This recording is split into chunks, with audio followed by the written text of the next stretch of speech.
Buena gente, ¿cómo están? Espero que todos se encuentren muy pero muy bien. Hoy vamos a ver una clase nueva dentro de lo que es Clínica 2 en la parte de reumatología. Vamos a hablar de lupus, vamos a hablar del síndrome de Sjögren. Además, vamos a ver algunas cositas que son lo que más se pregunta en un examen y el síndrome antifosfolipídico, que son tres temas que se suelen preguntar bastante.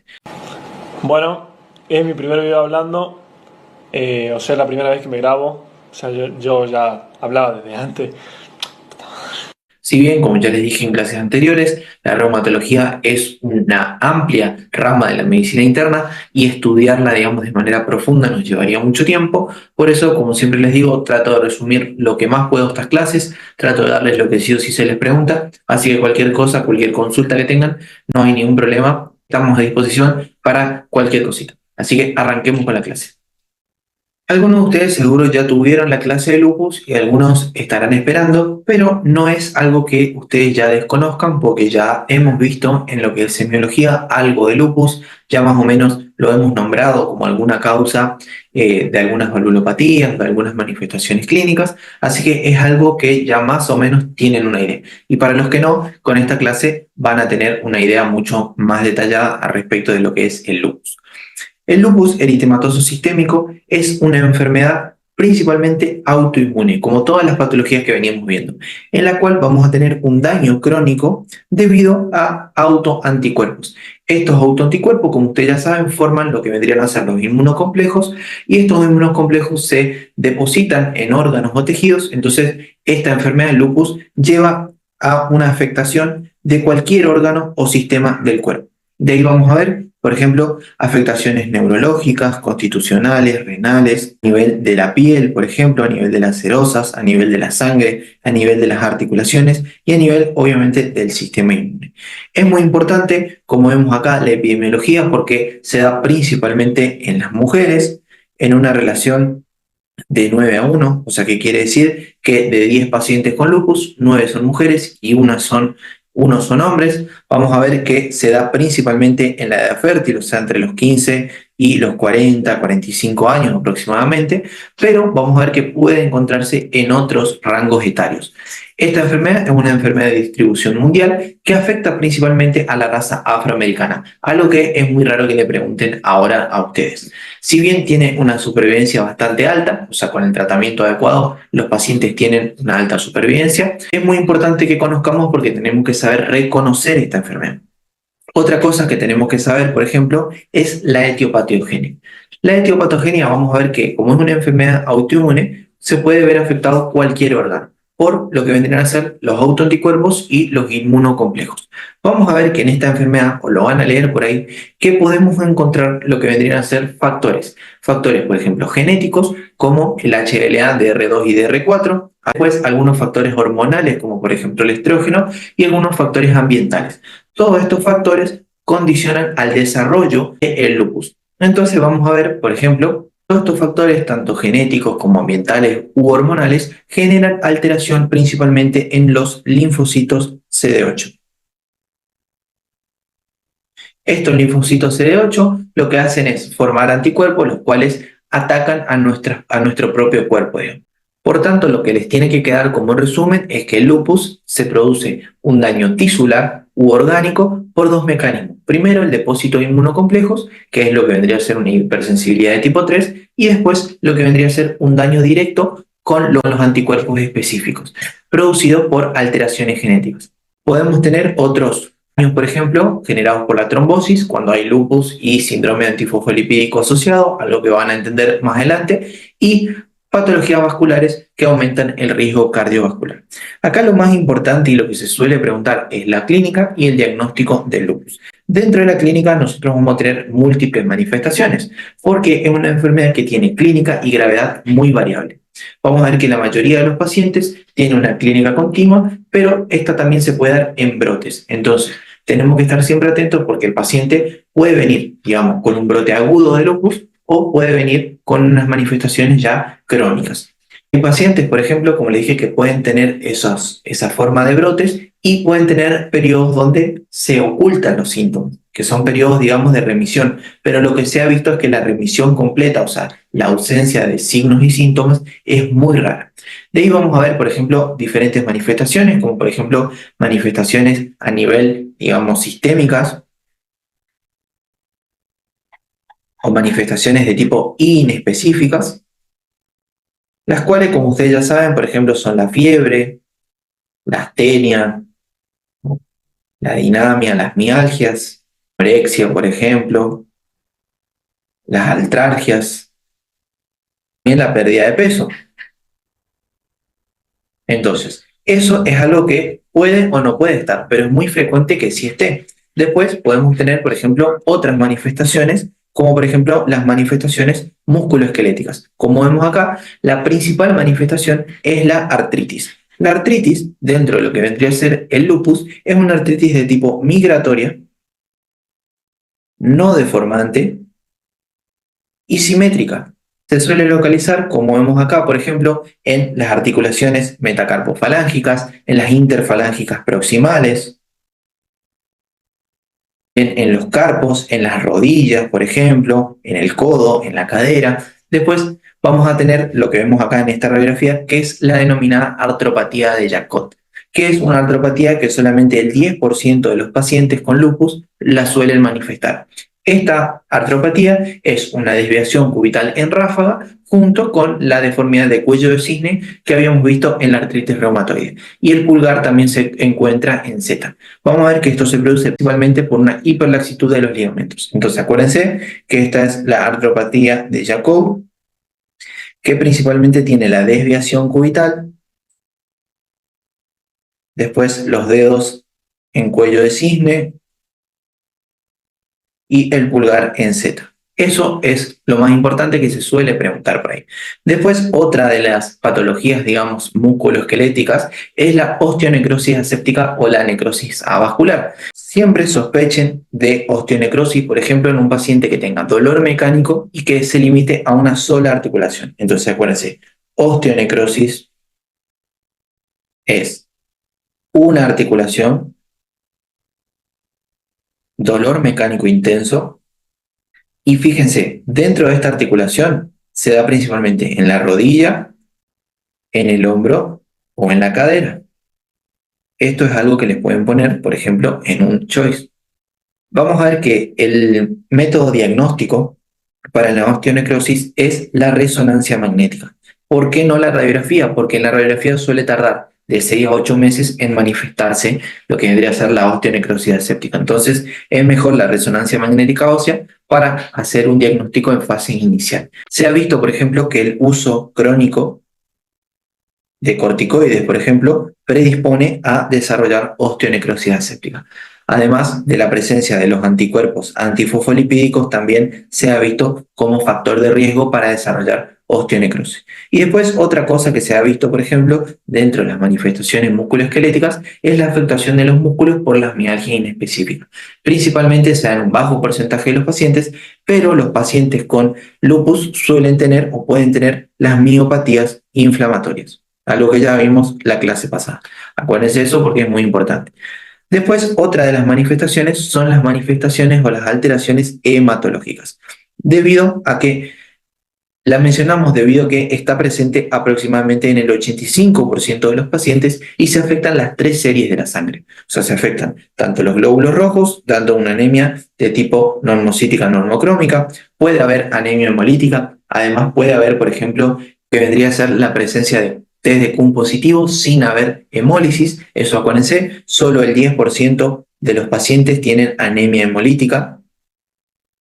Después podemos tener, por ejemplo, lo que vendría a ser la neutropenia o leucopenia, la cual puede ser leve principalmente, no está asociado a infecciones, y la trombopenia. La trombopenia sí vamos a ver que puede ser grave. Lo habitual, digamos, en estos pacientes es que sea de leve a moderada la trombopenia, pero es muy importante porque puede estar asociado a diatesis hemorrágica. Acuérdense porque eso suele ser pregunta de choice. Y después algo muy importante es que cuando nosotros tenemos trombopenia más anemia hemolítica, pregunta de choice,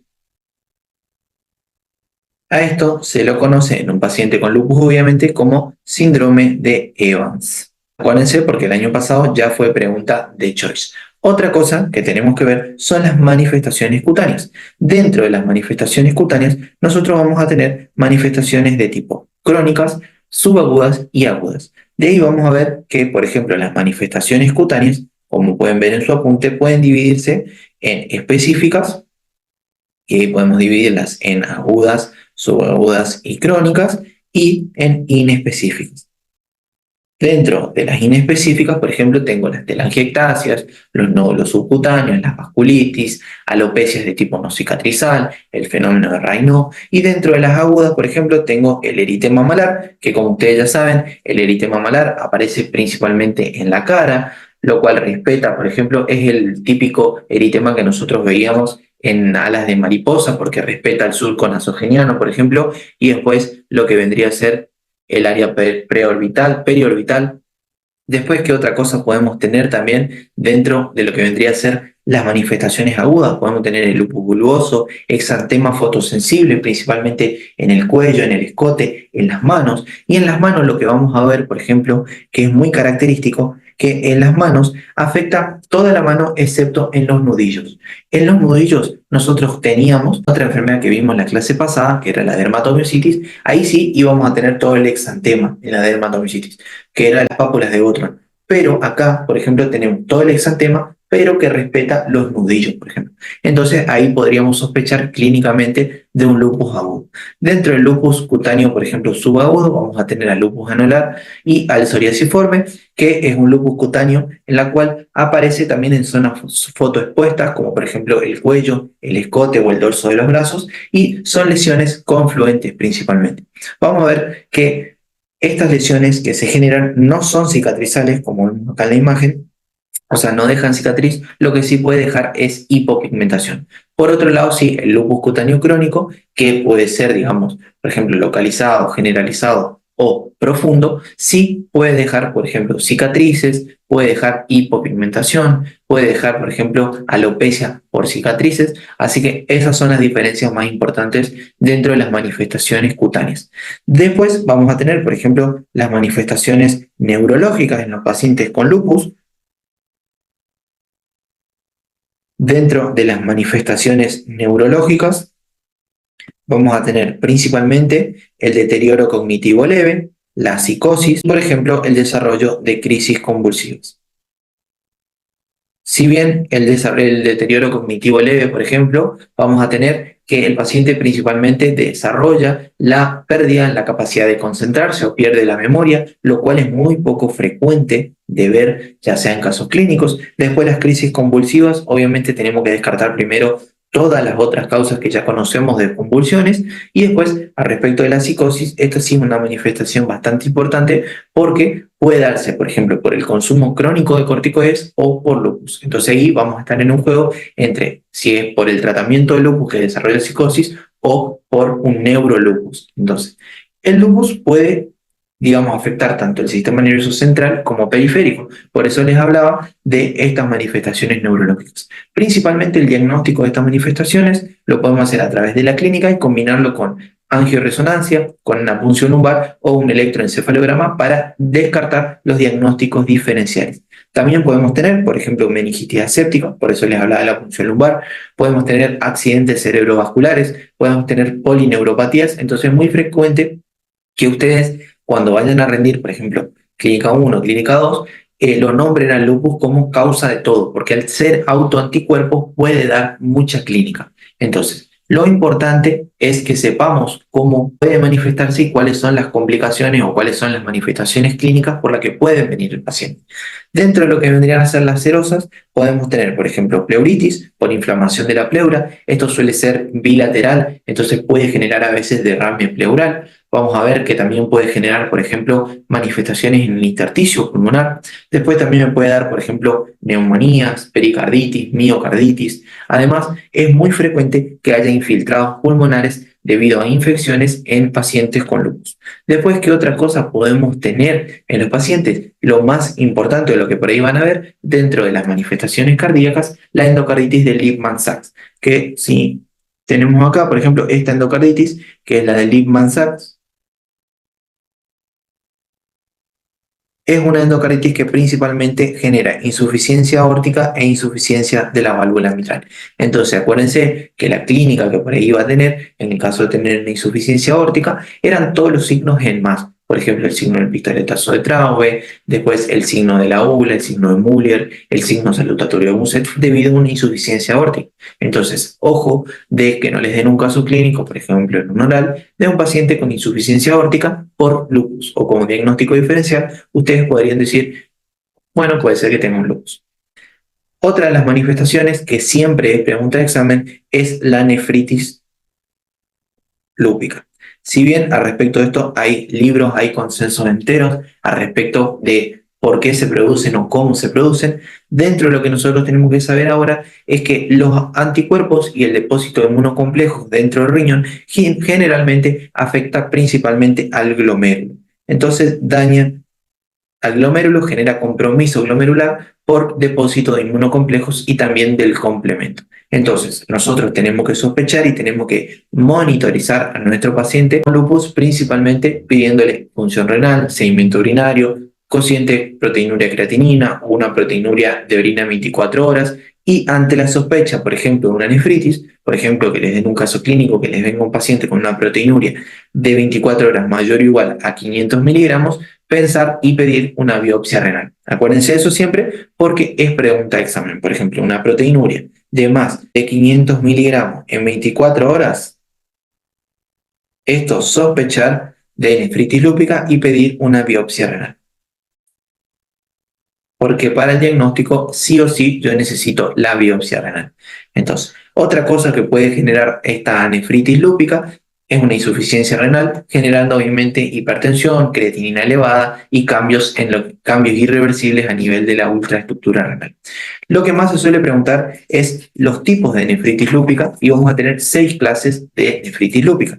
Dentro de la primera clase, por ejemplo, vamos a tener una nefritis lúpica mesangial con cambios mínimos. A la microscopía óptica va a ser normal y a la microscopía electrónica vamos a tener pocos depósitos mesangiales. Dentro de la clínica principalmente suele ser asintomático, así que y tampoco suele tener alteraciones en el sedimento. Entonces, la clase 1 es muy raro que yo la identifique a través de la clínica o a veces se suele pasar por alto. Dentro de la clase 2 podemos tener la nefritis lúpica mesangial proliferativa, donde ya tenemos a nivel de la microscopía óptica una proliferación celular mesangial, a la microscopía electrónica depósitos mesangiales y a la clínica tengo proteinuria y o hematuria leve con función renal normal. O sea, esta clasificación es muy importante que la sepan para el examen. Clase 3, vamos a tener una nefritis lúpica focal con proliferación celular endotelial, a nivel de la microscopía electrónica, depósitos endoteliales en menos del 50% de los glomérulos, y a nivel de la clínica, el sedimento alterado, una proteinuria de más de 1 gramo que no suele alcanzar el rango nefrótico, ojo ahí por la clínica, y el filtrado glomerular normal. Después, el clase 4 tiene nefritis lúpica difusa, tiene proliferación celular subendotelial, tiene depósitos subendoteliales en más del 50% de los glomérulos y genera lesiones en asas de alambre, algo que ya hemos visto en la parte de nefro. Segmento urinario alterado, proteinurias que ya alcanzan el rango nefrótico, insuficiencia renal e hipertensión arterial.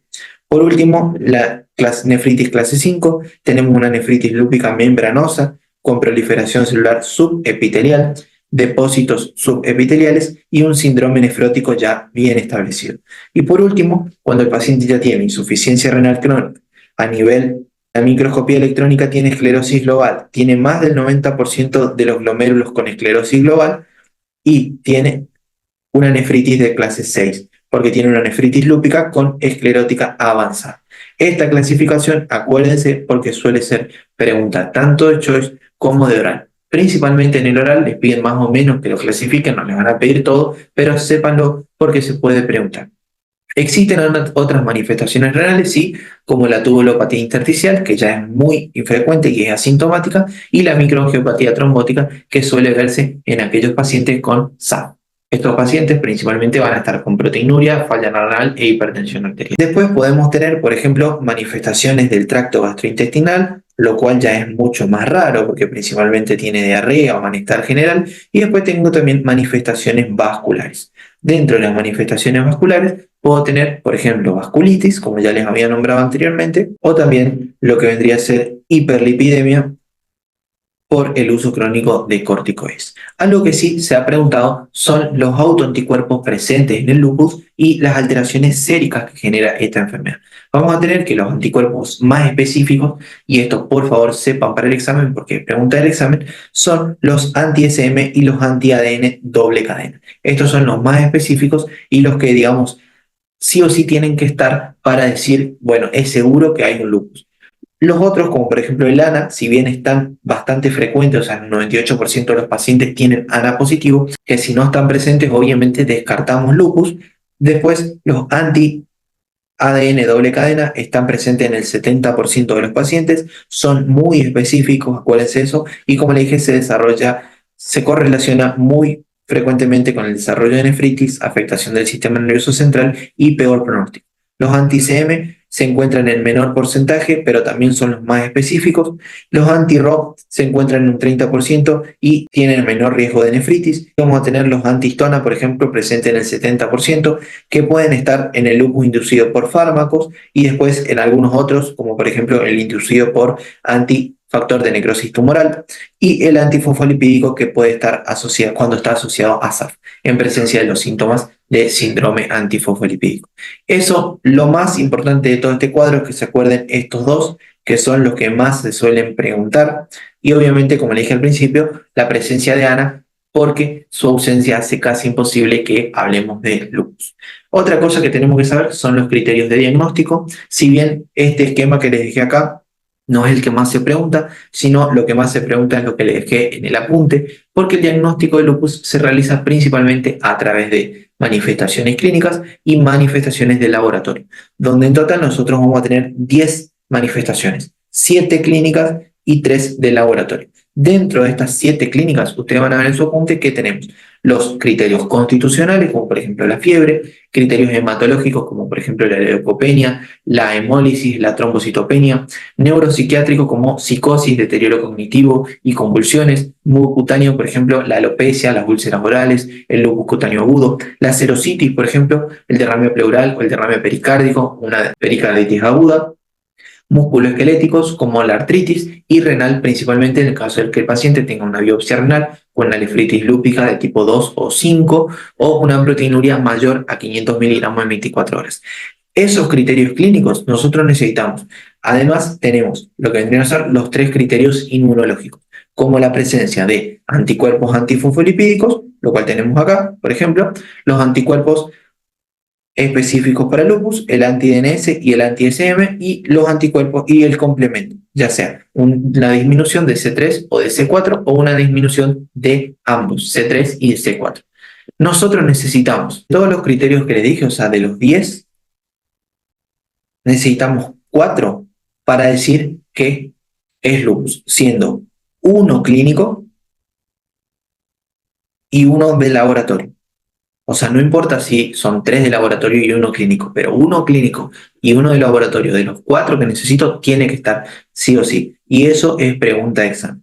Después vamos a tener que actualmente se han visto o se han dado este cuadrito que es la nueva forma de realizar el diagnóstico de lupus, que tiene más especificidad y más sensibilidad, en el cual vamos a tener los 7 dominios clínicos y los 3 inmunológicos, siendo principalmente, por ejemplo, que el paciente tenga ANA positivo, que no está acá, por ejemplo, un criterio para que entre sí o sí en sospecha de lupus. Después tenemos, por ejemplo, que dentro de todos estos ítems, el paciente tiene que sumar más de 10 puntos para, digamos, ser considerado y ser clasificado en un paciente con lupus. Entonces, si, por ejemplo, tiene dentro del dominio clínico una fiebre, tiene 2 puntos. Si tiene alteraciones cutáneas, hay que ver cuál tiene. Por ejemplo, si tiene alopecia no cicatrizal, 2 puntos. Y ahí vamos sumando. Y después lo mismo con los criterios inmunológicos. Acuérdense que solo puntúa el criterio de mayor peso en cada dominio. Por ejemplo, si tiene lupus cutáneo agudo y tiene alopecia no cicatrizal, el que cuenta es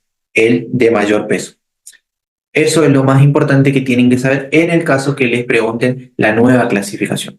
Y por último, al respecto del tratamiento, vamos a ver que el tratamiento depende de cada paciente debido a la variedad del paciente. Porque, como les dije, algunos pueden tener una clínica continua, otros pueden tener en forma de brotes, algunos, por ejemplo, tienen una clínica continua que se reagudiza. Entonces, eso depende de cada paciente y la dosificación va a depender de la forma de clínica del paciente. Si bien le vamos a dar hidroxicloroquina a todos los pacientes, el tratamiento, por ejemplo, va a depender de si la forma es leve o si la forma es grave. Entonces, dentro de las formas leves, los más utilizados son los AINES. Se pueden utilizar también los corticoides, pero a dosis bajas. Por otro lado, en el caso de manifestaciones graves, ya utilizamos lo que vendrían a ser los corticoides a 1 o 2 miligramos por kilo por día de prednisona. Acuérdense, 1 miligramo por kilo por día de prednisona. Si bien estaría bueno que sepamos todo el tratamiento, dependiendo si es una manifestación musculoesquelética, serositis, lo que más se ha preguntado en los años anteriores es este tratamiento. También si estamos ante un brote agudo, se puede hacer bolos de corticoides en dosis muy alta, o sea, de 500 a 1000 miligramos intravenoso de metilprednisolona de 3 a 5 días, en el caso de que internemos, digamos, al paciente. Metilprednisona. El tratamiento, como le dije, depende de cada paciente y de las manifestaciones. En el caso de que tenga, por ejemplo, manifestaciones trombóticas o abortos, o sea, que esté asociado, por ejemplo, a un síndrome antifosfolipídico, se puede utilizar también antiagregantes o anticoagulantes. Ahora después vamos a ver lo que es el síndrome antifosfolipídico, así que no se desesperen. Después, algo que se ve que no está en el Power es el lupus inducido por fármacos. No sé si se suele preguntar, pero se suele dar en clase. Principalmente los fármacos que tienen relación o que pueden desarrollar un lupus son la hidralazina, la procainamida, la isoniazida, fármacos anti-TNF, o sea, antifactor de necrosis tumoral. Estos son los principales. Si bien, obviamente, que va a depender del tipo de fármaco, tendremos que realizar el cambio y en el caso, por ejemplo, del lupus inducido por fármacos, este no tiene nada que ver el sexo, o sea, no es más predominantemente en mujeres ni en hombres, no afecta el riñón ni el sistema nervioso central. Además, vamos a ver, por ejemplo, que estos pacientes con lupus farmacológicos tienen ANA positivo, tienen anticuerpos antihistona positivos.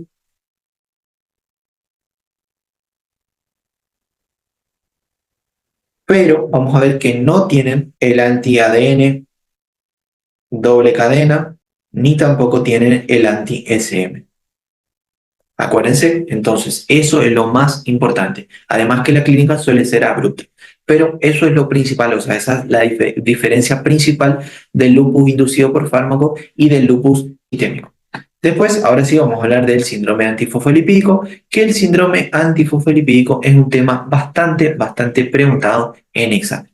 El síndrome antifosfolipídico, o también resumido, digamos, el SAF, es una trombofilia, una enfermedad entonces que produce trombos, producida principalmente por anticuerpos, que estos anticuerpos son los anticuerpos antifosfolipídicos.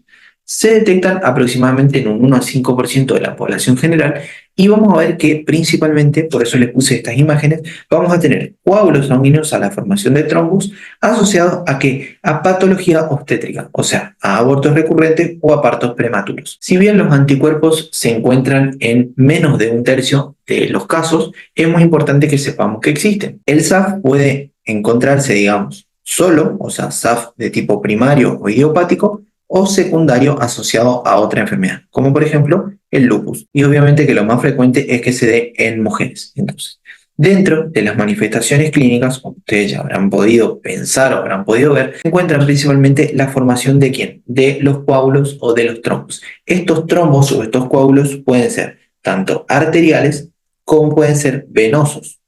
Lo más frecuente es que genere trombosis venosa profunda y como ya sabemos, eso después me lleva a tromboembolismo pulmonar, pero también lo importante es que pueden generar no solo TEP, sino accidentes cerebrovasculares. Entonces, si me dan un caso clínico de una paciente mujer en edad reproductiva, donde tenía antecedente de trombosis venosa profunda y también me pueden dar, por ejemplo, que vino con una ACV, pensar como diagnóstico un síndrome antifosfolipídico. ¿Qué otra cosa más vamos a tener además de la clínica? Los abortos recurrentes, como le dije, que pueden darse en cualquier momento del embarazo. También se pueden dar obviamente en mujeres sanas, pero en este caso también están asociados a SAP. Principalmente algunos abortos se pueden dar por eclampsia o por preeclampsia. También tenemos otras alteraciones, por ejemplo, la libido reticularis, la aparición de migrañas o artralgias, trombopenia o anemia hemolítica, porque como ya sabemos, esto se da principalmente por lo que vendrían a ser autoanticuerpos. Tenemos algo que se denomina síndrome antifosfolipídico catastrófico, que se suele preguntar en examen, que principalmente es una emergencia que tiene múltiples trombosis orgánicas. O sea, se afectan más 3 o más órganos, siendo uno de ellos teniendo afectación microtrombótica, por lo menos en uno de los órganos. Entonces, es muy importante porque se genera en una paciente con síndrome antifosfolipídico a lo largo de un periodo corto de 7 días y vamos a tener que se produce, o sea, genera un debut agudo que se puede manifestar con síndrome de estrés respiratorio, insuficiencia renal aguda, encefalopatía o hemorragia de las glándulas suprarrenales. Y el tratamiento principalmente es corticoides, obviamente, plasmaféresis, anticoagulación, inmunoglobulinas intravenosas. Si no me equivoco, tienen todo en su apunte porque es lo más importante del tratamiento. Entonces, acuérdense lo siguiente, si una mujer tiene abortos a repetición, descartar síndrome antifosfolipídico, sí o sí, porque es pregunta de examen. Al respecto del diagnóstico, el diagnóstico se hace con los criterios clínicos y criterios del laboratorio. Entonces, si me preguntan a mí la clínica, lo tengo en el criterio diagnóstico. Si me preguntan qué laboratorio o qué es lo que tengo que buscar, lo tengo en el criterio diagnóstico. Es muy simple si nosotros aprendemos a estudiar esta materia, porque prácticamente en lupus es lo mismo. Las manifestaciones clínicas estaban en el diagnóstico. Todo lo que es la fisiopatología ya sabemos que es por depósitos de inmunocomplejos y por autoanticuerpos. Entonces, solamente es aprender los nombres de los anticuerpos y entender más o menos qué es lo que está pasando. Dentro de las manifestaciones clínicas, como les dije, tenemos trombos que pueden ser arteriales o venosos y abortos. Los abortos suelen tener sus características, entonces, si hay 1 o más abortos después de la semana 16, es un criterio clínico. Si tengo 3 o más abortos consecutivos antes de la semana 9, es un criterio clínico. O si la mujer tiene 1 o más abortos después de la semana 34 asociados a eclampsia o preeclampsia, es un criterio clínico para síndrome antifosfolipídico. Y dentro de las alteraciones analíticas, tenemos que tener 2 o más veces, digamos, en 12 semanas de diferencia, la presencia de anticuerpos anticardiolipina, que puede ser IG o IgM, anticoagulante lúpico o anti-beta-2 glicoproteína 1. Vamos a ver que si yo tengo un criterio clínico y un criterio analítico, ya tengo el criterio, digamos, ya tengo el diagnóstico de síndrome antifosfolipídico. Fíjense lo fácil, digamos, que podemos describir en un real este síndrome. Al respecto del tratamiento, si bien ustedes pueden encontrar diversos tipos de tratamiento, porque no hay o hay mucha controversia en si hay que dar o no, por ejemplo, antiagregación, porque se ha visto que aquellas pacientes que tienen una manifestación clínica, por ejemplo, no disminuye el dar anticoagulantes el riesgo de trombosis. Entonces se ha llegado, digamos, a resumirlo en este cuadrito, que en pacientes no embarazadas que tengan anticuerpos antifosfolipídicos, pero que no tengan clínica, no le damos ningún tratamiento o le podemos dar aspirina. Sin embargo, paciente, por ejemplo, que sí tenga trombosis, hay que anticoagular. Anticoagulación manteniendo el RIN entre 2 a 3 si tiene trombosis venosa o entre 2,5 a 3,5 si tiene trombosis arterial. Por otro lado, en las embarazadas, si tiene los anticuerpos pero no tiene clínica, también nada o aspirina, o en el caso de que tenga trombosis o abortos previos, heparina de bajo peso molecular asociada o no a aspirina. Ese es el tratamiento de síndrome antifosfolipídico y es el que siempre se pregunta en examen. Así que acuérdense. Ahora, por último, vamos a ver lo que vendría a ser el síndrome de Sjögren, algo que también hemos visto ya en semiología, por ejemplo, y en clínica. El síndrome de Sjögren principalmente es una patología de las glándulas exócrinas, o sea, una exocrinopatía de tipo autoinmune, donde tengo una alteración en las glándulas salivales y en las glándulas lagrimales, por alteración y por depósito de linfocitos CD4. Estos linfocitos CD4 son los que van a generar la clínica en estos pacientes. Y si yo tengo alteraciones en lo que vendría a ser las glándulas lagrimales y en las glándulas salivales, lo que sí o sí voy a tener va a ser la serostomía y la seroftalmia. Además, por ejemplo, de alteraciones extraglandulares como por ejemplo astenia, mialgia, artralgias, fenómeno de Raynaud, afectación pulmonar, artritis, alteraciones neurológicas. Entonces, eso es lo que sí o sí tenemos que saber. Dentro de las manifestaciones clínicas, como le dije, podemos tener, por ejemplo, manifestaciones glandulares, que ahí vamos a tener principalmente la serostalmia y la serostomía, que la serostomía sabemos que es la sequedad bucal principalmente, lo cual me va a dar, ¿qué cosa? Dificultad para tragar alimentos, dificultad para hablar durante mucho tiempo, y la seroftalmia, que es la sequedad ocular, sensación de arenilla en los ojos, enrojecimiento, ardor, prurito conjuntival, fatiga, por ejemplo. Y el principal método diagnóstico, pero el método diagnóstico para la sequedad ocular, y esto por favor no se confundan, es el test de Schirmer. Me sirve para determinar la hiposecreción lagrimal, pero no me hace el diagnóstico de Sjögren. Me hace el diagnóstico de que el paciente tiene sequedad ocular. Acuérdense, porque eso es pregunta de examen y es eliminatorio. Además, podemos hacer, por ejemplo, un examen con una lámpara de hendidura que tiene una tinción de rosa de Bengala, que lo que hace es ver si hay o no erosiones a nivel de la córnea. Pero ya no se pregunta tanto en examen. Dentro de las manifestaciones extraglandulares, como le dije, podemos tener artralgias, artritis, fenómeno de Raynaud, pero lo más importante es principalmente el diagnóstico. El diagnóstico se hace con, como le dije, criterios clínicos. Lo más importante son la presencia de autoanticuerpos e histopatológicos. ¿Por qué? Hoy podemos hacer la biopsia de las glándulas salivales, la presencia de, por ejemplo, dentro de lo que vendría a ser el laboratorio, los anticuerpos ANA, pueden estar presentes, pero los más importantes son los que ven acá, los anti-RO y los anti-LA. Entonces acuérdense, si a ustedes les dan un paciente con anticuerpos anti-RO y anti-LA, solamente pensar en síndrome de Sjögren. Además, obviamente, de la clínica de serostomía y serostalmia que sí o sí tiene que estar. Podemos tener otros anticuerpos, sí, como por ejemplo el factor reumatoideo, porque el síndrome de Sjögren puede tener, por ejemplo, o puede estar asociado a artritis reumatoidea, pero lo principal es eso. Y por último, el tratamiento del síndrome de Sjögren principalmente es evitar lo que vendrían a ser los ambientes secos, evitar lo que vendría a ser, por ejemplo, el aire acondicionado, la calefacción, mantener una correcta hidratación. En el caso de la serostalmia, por ejemplo, utilizar gotitas artificiales. Por ejemplo, en el caso de la serostomía, tomar mucha agua, estimular la secreción salival, por ejemplo, darle chicles o darle chupetines. Y después, si por ejemplo tiene afectación de las articulaciones, ahí sí podemos utilizar hidroxicloroquina o metotrexate. Acuérdense, porque eso es lo que más se pregunta respecto al síndrome de Sjögren. Obviamente, cualquier duda que tengan, cualquier consulta, me pueden preguntar. Con esto llegamos al final de la clase, así que cualquier duda, cualquier consulta, ya saben, estamos a su disposición, gente. Nos vemos la próxima clase, si no me equivoco, con la clase de depósitos de cristales, gotas y demás. Y ya creo que estaríamos dentro de una de las últimas clases de reumatología. Así que nos vemos la próxima, gente. Un gusto.